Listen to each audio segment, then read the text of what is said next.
बहुत बड़ी चुनौती है और हम कटिबद्ध हैं कि ये चुनाव जो है वो निष्पक्ष और फ्री फेयर हो। बनर्जी साहब, आप तो खुद वाराणसी में पैदा हुए हैं और वाराणसी बहुत ही हॉट सीट है। यहाँ पर कितनी बड़ी चुनौती होगी आपके लिए, क्योंकि नरेंद्र मोदी यहाँ से हैं उम्मीदवार? देखिए, वाराणसी जो है वो छठे चरण में है। सारी फोर्सेस को हम वहां इकट्ठा कर सकते हैं एंड हमें सेंट्रल फोर्सेस भी एक्स्ट्रा कंपनीज वहां मिल रही हैं, इसलिए हम उसके लिए हम रेडी हैं, तैयार हैं। बनर्जी साहब, बहुत अहम है क्योंकि नरेंद्र मोदी की ज्यादातर रैलियां उत्तर प्रदेश में एक दिन में 2-2-3 हैं और 6 चरणों में चुनाव है। हालांकि वाराणसी हॉट सीट है, ऐसे में सुरक्षा को लेकर भी एक अहम सवाल होगा आपके सामने। जी हाँ, सुरक्षा अपने में एक बहुत अहम प्रश्न होता है, परंतु हमारे पास यथेष्ट पुलिस बल है और प्रत्येक लीडर के रैली के लिए हम ये प्रोवाइड करते हैं, हम इस बात की व्यवस्था रखते हैं कि रैली ठीक से हो सके और आगे कार्रवाई हो सके। अनिल गुप्ता जी, आप के लिए एक सवाल मेरे जहन में है। मेरे ख्याल से उत्तर प्रदेश हिंदुस्तान का इकलौता ऐसा सूबा है जहां सर्वाधिक सुरक्षा प्राप्त और थ्रेट परसेप्शन से जो लोग सबसे ज्यादा महत्वपूर्ण हैं, वो इतने सारे लोग एक साथ उत्तर प्रदेश में चुनाव लड़ रहे हैं। नरेंद्र मोदी लड़ रहे हैं, सोनिया जी लड़ रही हैं, राहुल गांधी लड़ रहे हैं, मायावती जी लड़ रही हैं। मायावती जी वहां हैं, उनकी पार्टी चुनाव लड़ रही है, उसको वो लीड कर रही है। मुलायम सिंह जी चुनाव लड़ रहे हैं। मेरे ख्याल से इतनी हाईएस्ट सिक्योरिटी प्राप्त लोग एक साथ किसी सूबे में चुनाव नहीं लड़ रहे, तो इनकी व्यक्तिगत सिक्योरिटी भी एक बड़ा चैलेंज है।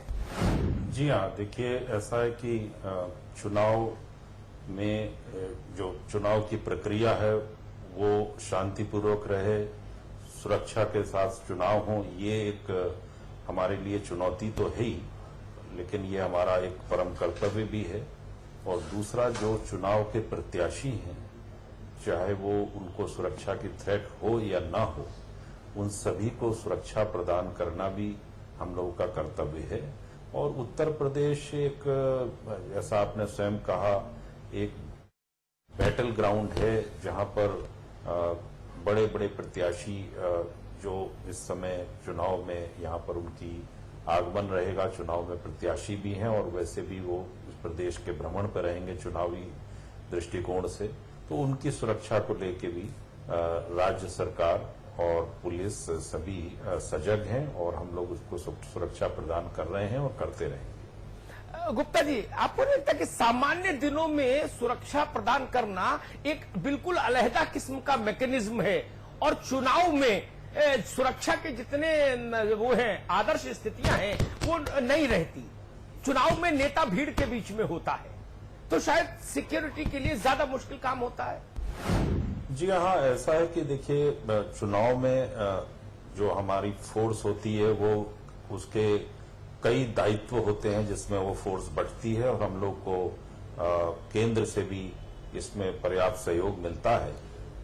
और लेकिन ये सब होते हुए भी प्रदेश में अगर आप देखें 2009 में 2012 में शांतिपूर्वक और स्वतंत्रता से चुनाव संपादित हुए, कोई अप्रिय घटना ऐसी नहीं हुई जिसको हम ये कह सकें कि सुरक्षा की चूक रही है, कमी रही है।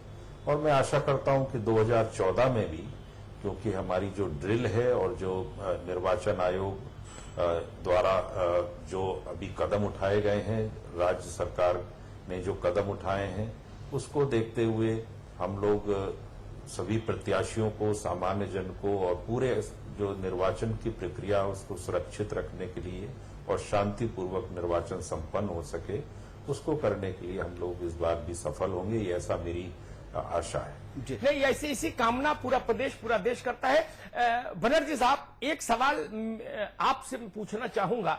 उत्तर प्रदेश में चुनाव के दौरान हिंसा से ज्यादा बड़ी समस्या चुनाव के बाद की हिंसा है। 2012 के विधानसभा चुनाव के बाद हमने हिंसा देखी और बड़े पैमाने पर हिंसा हुई, उसको संभालने में 15 दिन का वक्त लग गया। ऐसी सूरत में चुनाव बाद की जो हिंसा होती है, क्योंकि चुनाव में हाई अलर्ट मोड में रहती हैं सिक्योरिटी एजेंसियां, चुनाव के बाद परिस्थितियां दूसरी होती हैं। और तब गांव में, कस्बों में, छोटे छोटे शहरों में कानून व्यवस्था की स्थिति बनाए रखना एक और भी बड़ी चुनौती हो जाती है क्या? चुनाव के बाद हिंसा को कंट्रोल में रखने के लिए हमने शुरुआत से ही यह किया है कि अभी से जो हम एरिया डोमिनेशन एक्सरसाइज कर रहे हैं और जो हम 107-16 या अन्य जो हम निरोधात्मक कार्रवाई कर रहे हैं उसको हम एक्सटेंड करते रहेंगे। हम यह भी कोशिश करेंगे और यह देख लेंगे कि कोई भी छोटी घटना वो बड़े घटना में परिवर्तित न हो। कोई भी छोटी घटना जब बड़ी घटना में परिवर्तित होती है तो अशांति फैल सकती है। उस चीज को हम नहीं होने देंगे। प्रत्येक चीज को हम रेगुलेट करने की कोशिश करेंगे और हमें पूरी उम्मीद है कि जिस विभीषिका की आप बात कर रहे हैं या जो आप कह रहे हैं कि इस प्रकार से वो हुआ था, वायलेंस हुआ था, वो नहीं होगा। किसी प्रकार भी हम नहीं होने देंगे। बहुत अच्छी बात बनर्जी साहब। गुप्ता साहब, एक नाजुक किस्म का सवाल है। चुनाव आयोग की टीम अभी जब उत्तर प्रदेश आई तो सारे विपक्षी दल जब उससे मिले तो सब इस बात में एक सा स्वर था कि जो ग्राउंड जीरो पर मशीनरी है, ब्यूरोक्रेसी है, तंत्र है, वो पार्शियलिटी कर रहा है। इसकी शिकायतें बहुत तादाद में हुई। आप जिस कुर्सी पर बैठे हैं वो बहुत महत्वपूर्ण कुर्सी है। उत्तर प्रदेश का जो तंत्र है निचले स्तर का, वो इस चुनाव की प्रक्रिया में निष्पक्ष रहे, तटस्थ रहे, ये एक बड़ी जिम्मेदारी और बड़ी चुनौती है। देखिए, ऐसा है कि हम लोगों ने जो निर्वाचन आयोग से जो निर्देश प्राप्त हुए, सभी को समय रहते हुए 14 मार्च को हम लोगों ने उनको सभी जिलाधिकारी, मंडलायुक्त, आईजी साहिबान, डीआईजी साहिबान, एसएसपी साहिबान, एसपी साहिबान को भेज दिए गए थे। निर्वाचन आयोग से की जो उनसे अपेक्षा है उनके बारे में सभी फील्ड के अधिकारियों को भलीभांति अवगत करा दिया था। खुद मुख्य निर्वाचन अधिकारी उत्तर प्रदेश के साथ मैं और डीजीपी साहब बैठ के वीडियो कॉन्फ्रेंसिंग किए थे और सबको चुनावी प्रक्रिया से अवगत कराया था और चुनाव आयोग के अपेक्षाओं से अवगत कराया था। जब निर्वाचन आयोग के माननीय सदस्यगण और अध्यक्ष जी यहां आए थे तो हमें नहीं मालूम कि उनकी राजनीतिक पार्टियों से जो वार्ता हुई उसमें क्या कहा गया, लेकिन हमारी जब उनसे वार्ता अलग से हुई तो उन्होंने जो हमें निर्देश दिए गए थे तो हमें उसका जो हमने अनुपालन किया था तब तक उससे वह संतुष्ट थे। और हमारी बैठक जो वरिष्ठ अधिकारियों के साथ निर्वाचन आयोग की हुई थी उससे पूर्व उन्होंने सभी फील्ड के अधिकारियों से, जिसमें कमिश्नर्स, आईजीज, डीआईजीज, एसएसपी, डीएम, उनके साथ अलग वार्ता की थी और जाने से जस्ट पहले उन्होंने प्रेस कॉन्फ्रेंस की थी और उस प्रेस कॉन्फ्रेंस में या वरिष्ठ अधिकारियों के साथ जो हम लोगों के साथ जो बैठक हुई थी, इसमें मुख्य सचिव थे, मैं था, डीजीपी साहब थे, ऐसा कोई हमें संकेत उन्होंने नहीं दिया था कि किसी स्तर पर पार्शियलिटी का या एक तरफा कोई झुकाव अधिकारियों कर्मचारियों का, ऐसा उन्होंने हमें कोई इंगित उस समय नहीं किया था और न ही प्रेस कॉन्फ्रेंस के माध्यम से हमें सूचना मिली थी। हाँ, उसके बाद हो सकता है कि कोई कंप्लेंट्स गई हों, निर्वाचन आयोग ने अपने इनिशिएटिव पे अधिकारियों में भी फेरबदल किया है और अधिकारियों को तैनात भी किया है और भविष्य में भी अगर उनको कोई शिकायत प्राप्त होती है तो वो कार्रवाई करते आए हैं। पूर्व चुनाव में भी ऐसा हुआ है और अभी आज की स्थिति ऐसी लगती है कि हम लोग सजग हैं और हमारी जो सारी मशीनरी है वो एक स्वतंत्र और शांतिपूर्वक चुनाव कराने के लिए प्रतिबद्ध है, कमिटेड है जी। और हम लोगों के पास भी कोई अगर सूचना कहीं से आती है कि कहीं कोई शिकायत आती है तो उस पर भी एक्ट करते हैं। गुप्ता जी, तमाम अधिसूचना जारी होने के बाद चुनाव आयोग ने उत्तर प्रदेश के तमाम जिलों में कलेक्टर और कप्तान बदले। इतने बड़े पैमाने पर बदलाव ये बताता है कि जो लोग मौजूदा समय पर तैनात थे उनके आचरण से कहीं ना कहीं चुनाव आयोग को संतुष्टि नहीं रही होगी, इसलिए उसने रिप्लेसमेंट कर दिया। मैं इस पर चुनाव आयोग के निर्णय के संबंध में मेरे स्तर से कोई टिप्पणी करना या जी। उसकी कारणों का जी। उसकी समीक्षा करना या कहना उपयुक्त नहीं रहेगा। जी।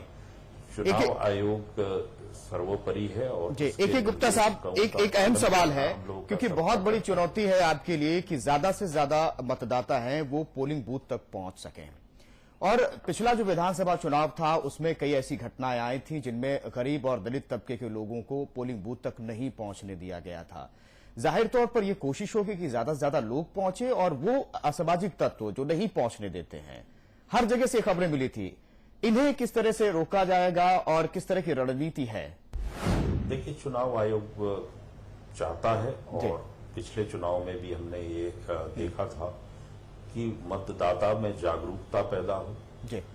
भारत निर्वाचन आयोग ने इस कार्य के लिए ब्रांड एम्बेसडर बनाए हैं, जगह जगह वो जाकर मतदाता में जागरूकता बढ़ाते हैं। हम लोग भी चाहते हैं कि एक लोकतंत्र में अधिक से अधिक मतदाता अपने मत का प्रयोग करें। प्रश्न ये उठता है कि कहीं पर किसी को मतदान करने से वंचित न होना पड़े, ऐसी क्या व्यवस्थाएं हैं। तो उसके लिए हम लोगों ने सभी जगह और विशेष रूप से जो संवेदनशील, अति संवेदनशील स्थान है या क्रिटिकल जिसको हम कहते हैं, ऐसे पोलिंग बूथ है, वल्नरेबल, जहां पे वल्नरेबिलिटी चेक भी कराई है, वहां पर पर्याप्त फोर्स लगाई है। सेक्टर मजिस्ट्रेट रहेंगे, जोनल मजिस्ट्रेट आपके रहेंगे और पर्याप्त संख्या में अधिकारी, कर्मचारी गण, और इसको जिलाधिकारी और जो वहां के पुलिस अधीक्षक, वरिष्ठ पुलिस स्वयं देखेंगे कि ऐसी कहीं पर घटना न हो कि किसी को मत का अपने प्रयोग करने से कोई ग्रुप उनको वंचित करे या उनके मार्ग में कोई बाधा डाले। हमारा प्रयास यही होगा कि जो लोग अपना मत डालना चाहें वो स्वतंत्र रहें मत डालने के लिए और शांतिपूर्वक ढंग से मत डाल सकें। जी। एल बनर्जी साहब, एक सवाल इसी से जुड़ा है, क्योंकि अमूमन हर रोज इस तरह की खबरें आती हैं कि कुछ। जी बोलिए। मैं इसमें कुछ ऐड करना चाह रहा था जो मेरे प्रिंसिपल सेक्रेटरी साहब ने कहा है। हमने एक वल्नरेबिलिटी मैपिंग एक्सरसाइज किया है और उसके तहत हमने जो है जहां जहां पे मजरे हैं, टोले हैं, जगह हैं, उनकी एक मैपिंग हमारे पास है। जितने भी ये हमारे सेक्टर मजिस्ट्रेट्स होंगे, मोबाइल मजिस्ट्रेट्स होंगे, सीपीएमएफ होंगे, सबके पास उनके अपने एरिया का ये मैप होगा। जिस दिन पोलिंग होगा वो इन जगहों पे घूम घूम के देखेंगे कि क्या स्थिति है on the ground, and we will ensure, हम ये इंश्योर करेंगे कि जिनको कि ये भय है कि जो वोट डालने से नहीं जा पा रहे वो जा सके। बनर्जी साहब, एक बहुत जमीनी सवाल, बिल्कुल व्यवहारिक सवाल, मेरा तजुर्बा ये कहता है कि दरोगा और थानेदार की पार्शियलिटी को लेकर चुनाव में हमेशा सवाल उठते हैं, बखेड़े खड़े होते हैं। उस स्तर पर पुलिस का जो निचला तंत्र है, जिसमें दरोगा आते हैं, थानेदार आते हैं, उनकी निष्पक्षता, उनकी तटस्थता कैसे सुनिश्चित करेंगे? देखिए, जो पुलिस के आप कह रहे हैं कि निष्पक्षता नहीं है या और तंत्र की नहीं, सवाल उठते हैं। मैंने कहा निष्पक्षता नहीं, ऐसा नहीं कहा, सवाल उठते हैं। अच्छा, सवाल जो है आपका, उसका उत्तर इस प्रकार से मैं दे सकता हूं कि प्रत्येक के विषय में ही सवाल किया जा सकता है, परंतु ऑन द ग्राउंड या जमीनी हालात में क्या हो रहा है इसको देखना आवश्यक है।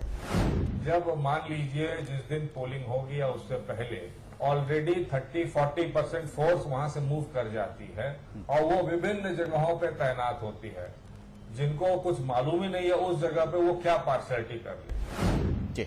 बनर्जी साहब, से जो फोर्स लगाई जाती है वो अपने थाने का नहीं होता, वो दूसरी जगहों का होता है। जी बनर्जी साहब, उत्तर प्रदेश के कई ऐसे जिले हैं जो नक्सल प्रभावित हैं और जाहिर तौर पर यहां बहुत बड़ी चुनौती होगी, तो खास तौर पर यहां किसी तरह की अनहोनी ना होने पाए, आपकी रणनीति किस तरह की है ताकि कोई दिक्कत ना आए मतदाताओं को या पोलिंग कर्मचारियों को? उत्तर प्रदेश में 3 जिले हैं जो लेफ्ट विंग एक्सट्रीमिज्म से ग्रसित हैं, चंदौली, मिर्जापुर और सोनभद्र। इनके जो बॉर्डर्स हैं उनको अंतर जनपदीय या इंटर डिस्ट्रिक्ट और इंट्रा डिस्ट्रिक्ट सील किया जाएगा। जी इसको इसके एरियल सर्वे के लिए भी जी हमारे पास व्यवस्था की जा रही है और इसमें ऑलरेडी जो फोर्सेस अवेलेबल है वो रहेंगे। इसके अलावा हम अतिरिक्त फोर्सेस दे रहे हैं जी। और इनका एरिया डोमिनेशन एक्सरसाइज बहुत पहले से कंटिन्यू कर रहा है। जाहिर तौर पर खास तौर की तैयारियां हैं। इसलिए हमें पूरी उम्मीद है जी। कि लेफ्ट विंग जी ए के गुप्ता साहब, आपके पास आता हूं। से जो ग्रसित एरिया है